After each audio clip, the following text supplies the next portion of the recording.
Saya adalah seorang pendaki. Mungkin apabila dikategorikan saya hanyalah pendaki yang amatir. Karena pendakian yang saya lakukan untuk mencari kepuasan hati dan mengagumi kebesaran Allah SWT. Pada awal tahun 2002, saya dan ketiga teman saya, Hendra, Rudy, Andri, dan saya sendiri Ridwan, merencanakan sebuah pendakian. Tetapi kami semua belum tahu untuk mendaki ke gunung mana yang akan kami tuju.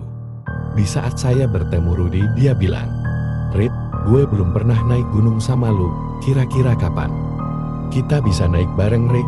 Terus ke gunung mana ya, Rid? Kayaknya seru kalau kita naik bareng." Wah, gue belum tahu nih Rud mau naik kemana, tapi gue pingin naik ke tanah tertinggi di Jawa Barat, Rud. Gimana kalau kita ke Ciremai aja, Rud? Tak lama kemudian, saya bertemu dengan salah satu teman saya. Dia adalah salah satu orang yang pertama mengawali dan menemani hobi saya mendaki. Hendra namanya. Terus saya pun memberitahukan percakapan dengan Rudy ke Hendra. "Head, Rudy ngajak naik bareng.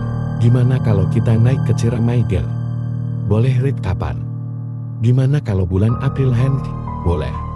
Kemudian salah satu teman kami, Andri, datang. Di pertengahan obrolan saya dengan Hendra, Andri langsung gabung dengan obrolan kami. "Andri, lagi ngobrolin apa lo berdua, Ter?" "Gini, Bre, Rudy ngajakin naik bareng, terus gue punya rencana sih, pingin naik ke Ciremai." "Boleh tuh, gue ikut deh." Besok harinya Andri datang ke tempat biasa kami nongkrong. "Woi, gue udah beli carel baru nih, ayo siap berangkat." Akhirnya kami semua merencanakan lebih lanjut untuk pendakian yang belum tahu trek atau jalur pendakian Gunung Ciremai sebelumnya. Akhirnya kami mencari informasi dari kawan-kawan kami yang sudah melakukan pendakian ke gunung tersebut. Dengan informasi yang sangat minim, kami pun menentukan hari keberangkatan. Sebenarnya kedua orang tua saya tidak pernah mengizinkan saya untuk mendaki gunung. Tetapi anak seusia saya pada saat itu lagi senang-senangnya mencari sebuah pengalaman baru.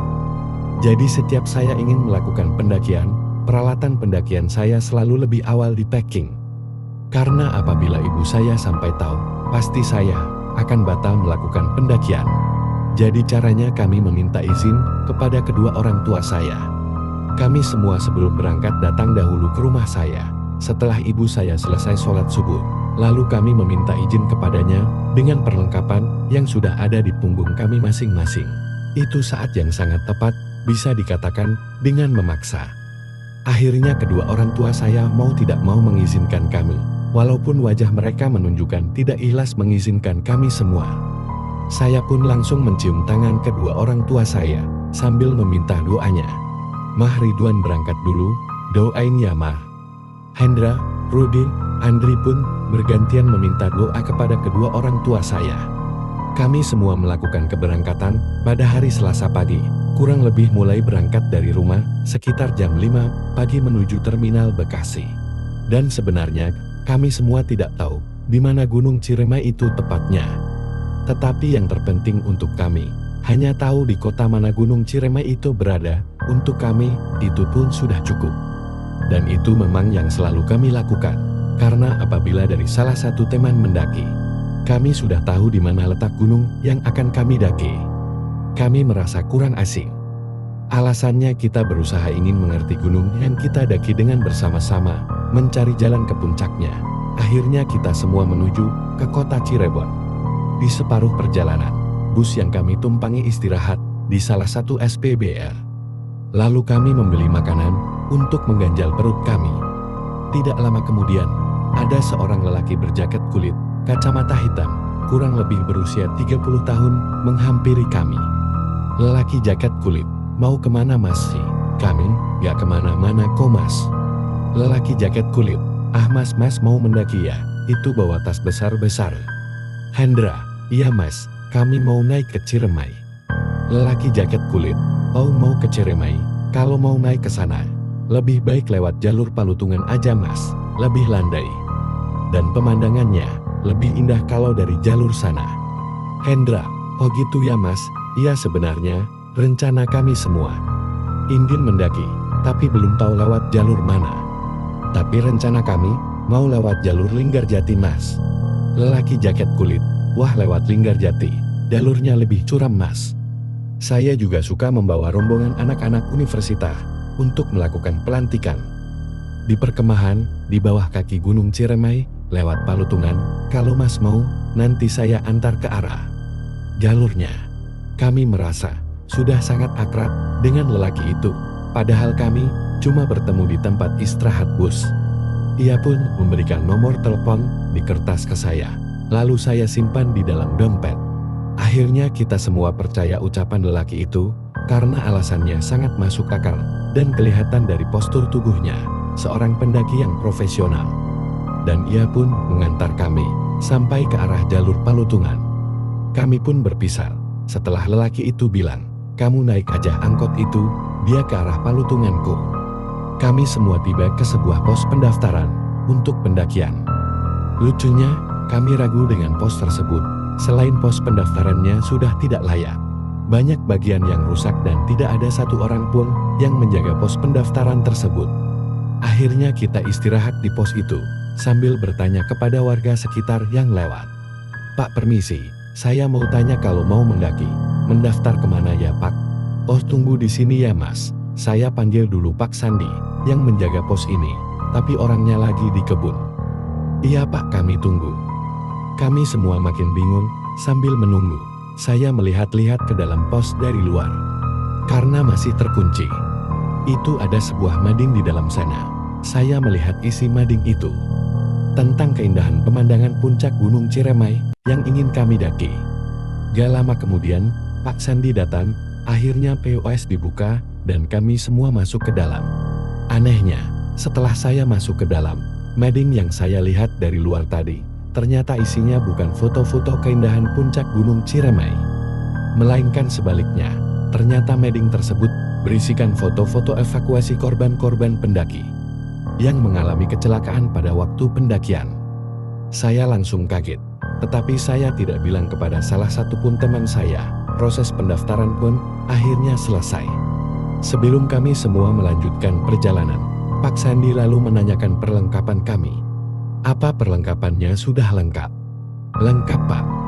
Pak, rencana kami mau turunnya lewat jalur Linggarjati." "Oh gitu.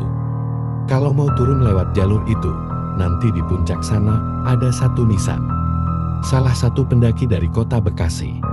Kalian harus lewati terus jalan ke depan, nanti terlihat ada pelang atau papan petunjuk yang dipaku di pohon jalur Linggarjati." "Iya terima kasih ya Pak." Lalu kami semua pamit, berangkat menempuh jalur Palutungan tersebut. Kami melewati pemukiman desa Palutungan. Benar ucapan lelaki yang bertemu di bus, memang jalur Palutungan sangat indah dan tidak terlalu curam. Sepanjang perjalanan kami bercanda, agar perjalanan yang kami tempuh tidak terasa terlalu jauh dan capek. Di sela waktu, kami melewati pemukiman. Kami semua disuguhkan dengan hamparan ladang wortel yang tumbuh sangat subur di kaki Gunung Ciremai tersebut. Di antara kami pun menyempatkan diri untuk meminta beberapa wortel dari si pemilik ladang. Kami pun membawa wortel tersebut untuk bekal di perjalanan. Selama kami berjalan, mengikuti jalan setapak yang kami lalui, benar-benar terasa alami, sepertinya alam yang membuat jalur dengan sendirinya.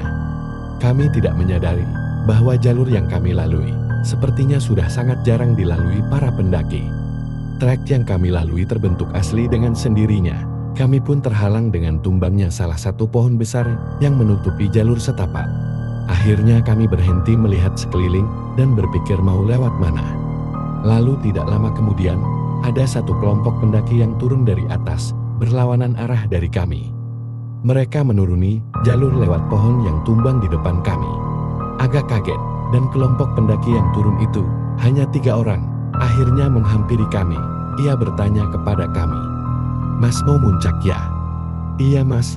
"Wah jalurnya tertutup pohon tumbang ya Mas?" "Iya, kalau gitu saya lanjut turun ya Mas. Sukses ya sampai puncak." "Iya Mas, terima kasih ya Mas, hati-hati juga Mas." Lalu kami semua melanjutkan perjalanan dengan melewati pohon besar yang tumbang itu. YNG sangat licin, penuh dengan lumut. Kami semua dengan hati-hati sambil merangkak melewati pohon tumbang itu. Akhirnya kami semua sampai menemukan jalur setapak lagi. Langit pun mulai gelap dan kami pun menemukan rombongan pelantikan pecinta alam. Salah satu universitas kota Cirebon, kami memutuskan mendirikan tenda di dekat rombongan pelantikan tersebut. Waktu semakin malam, udara di sekitar pun mulai terasa dingin. Untuk menghangatkan tubuh, kami membuat kopi dan memasak untuk makan malam. Tidak lama kemudian, kami mendengar seperti suara rombongan sampai ke tenda pecinta alam yang berada di dekat tenda kami. Kami pun berkenalan dan sebentar mengobrol sambil menikmati agar-agar yang kami buat di malam itu.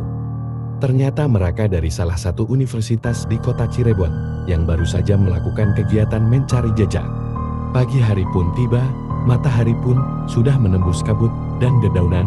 Kami terbangun lalu kami mandi di sungai yang dekat tenda. Kami dan yang lain mengepak peralatan pendakian. Ada juga yang membuat sarapan untuk mengisi tenaga kami.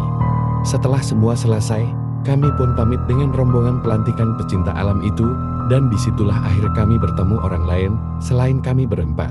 Kami terus melanjutkan pendakian melewati jalan setapak yang benar-benar alami, dan banyak sekali papan peringatan yang dibuat para pecinta alam. Untuk tata tertib pendakian Ciremai, ada yang berisikan dilarang bicara tidak sopan dan sembarangan. Kami melanjutkan perjalanan menuju puncak Gunung Ciremai. Sepanjang perjalanan kami masih tetap menghibur diri kami dengan bercanda. Karena memang salah satu dari kami yang bernama Rudy sangat kocak. Kebetulan si Rudy itu belum pernah melihat bunga Edelweiss atau bunga abadi yang ada di gunung yang masih ditangkainya. Di sepanjang jalan kami semua membohongi Rudy kalau ada bunga liar yang kami lewati. Kami semua bilang kepadanya, "Ruth tuh bunga abadi." Dengan senangnya Rudy memetiknya, lalu kami menertawakannya. "Tuh bukan Ruth, mungkin di puncak sana kita nemuin Edelweiss. Mungkin kurang lebih sekitar 2 jam lagi perjalanan. Apabila dilihat dengan mata kepala kami bisa sampai di puncak." Tiba-tiba Rudy menghentikan perjalanan. Ia berkata, "Woi, berhenti dulu ya. Kayaknya gue gak sanggup lanjutin lagi perjalanan. Lagian juga gue susah nafas terus sudah sore. Gimana kalau kita buka tenda di sini? Di, bentar lagi sampai ke puncak. Tuh dah kelihatan puncaknya." Andri tetap saja tidak bisa melanjutkan perjalanan lagi. Mungkin karena oksigen mulai menipis karena ketinggian. Andri makin terasa susah bernapas. Akhirnya kami memutuskan membuka tenda. Ternyata di sekitar kita ada sebuah gua yang bernama Gua Wolem. Tetapi saya pribadi jujur awal melihat mulut gua tersebut merasa sangat takut, lalu saya berpendapat, "Gimana kalau dirikan tenda di luar gua aja nih?" Andri memprotes, "Gue gak mau kalau dirikan tenda di luar gua. Mending di dalam aja lebih aman.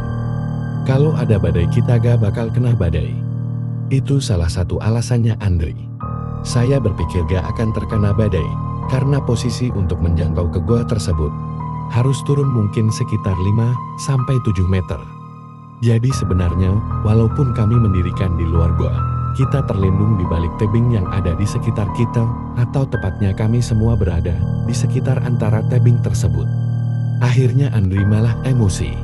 Dia tetap saja memaksa kami semua untuk mendirikan tenda di dalam gua, sampai ia membanting jerigen stok air minum yang ia bawa. Akhirnya Hendra dan Rudy menenangkan keadaan. Mereka bilang, "Ya udah Rit, kita cek aja dulu ke dalam gua itu, siapa tahu ada tempat yang enak." Lalu kami semua mengecek ke dalam gua. Di mulut gua banyak sekali botol-botol air mineral yang berfungsi menampung tetesan air yang jatuh dari stalaktit yang ada di sekitar mulut gua. Yang ada di benak kami, mungkin air itu untuk membantu pada pendaki yang kehabisan stok air untuk menuju puncak. Karena sudah tidak ada lagi sumber air untuk menuju puncak, selain tetesan air dari stalaktit tersebut. Dengan bantuan senter dan lampu badai, untuk menerangi pandangan mata kami, untuk melihat ke dalam gua, karena benar-benar tidak ada cahaya selain dari senter dan lampu badai tersebut. Akhirnya, kami menemukan tempat yang sangat sempit, tetapi cukup untuk berbaring 4 orang. Tanahnya sangatlah halus, mungkin seperti rumah-rumah di pedesaan. Yang lantai hanya tanah yang sudah keras dan mengkilat hitam. Kurang lebih seperti lantai yang terbuat dari tanah, dan di atasnya sudah diberikan plastik untuk menahan tetesan air dari atas gua tersebut. Kami pun tidak pernah tahu siapa yang memasangnya. Akhirnya, kami memutuskan menginap di tempat itu. Karena dari yang kami lihat, hanya tempat itu yang terbaik menurut kami. Kami membawa peralatan ke dalam gua itu dan merapihkan untuk menginap semalam di tempat itu, walaupun kami tidak bisa mendirikan tenda untuk kami tidur. Kami hanya menggunakan tenda dan matras untuk mengalasi kami tidur.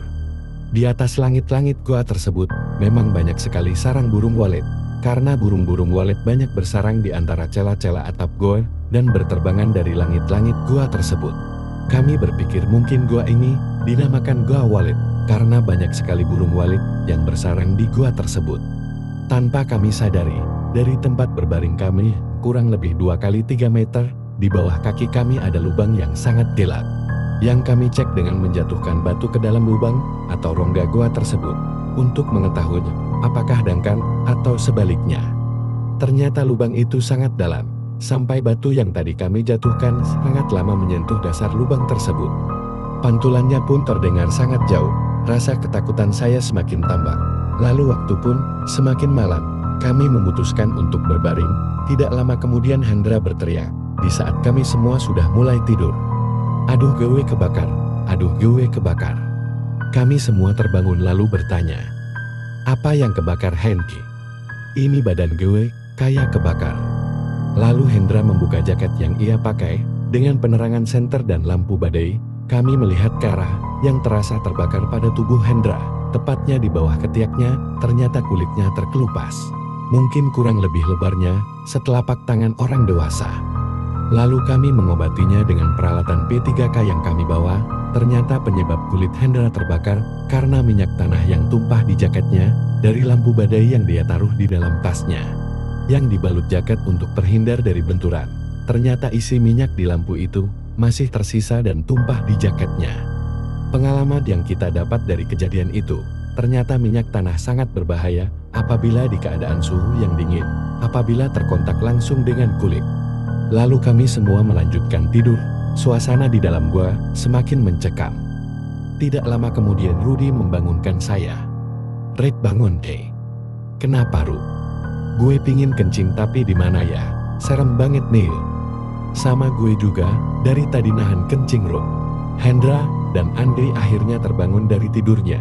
Karena mendengar obrolan kami berdua mereka pun menyarankan, ya udah kencing aja di depan sini Ruth ya. Jadi akhirnya kami berdua buang air kecil di lubang yang ada di bawah kaki kami. Yang sebelumnya lubang yang kami cek dalam sekali itu. Kami berdua pun melanjutkan istirahat. Karena besok pagi kami semua harus sudah melanjutkan pendakian ke puncak. Pagi hari pun tiba, kami lihat jam sekitar 6.15 menit. Tetapi kami semua tidak melihat cahaya matahari sedikit pun yang masuk ke dalam goa. Tiba-tiba Andri bangun dari tidurnya. Belum sedikit pun minum, ataupun mengucek kedua matanya. Ia seperti orang menyanyi, dan yang sangat aneh. Ia menyanyikan lagu yang saya tidak tahu liriknya. Karena pas saya perhatikan, lalu saya tanyakan. Dilo nyanyi lagu siapa?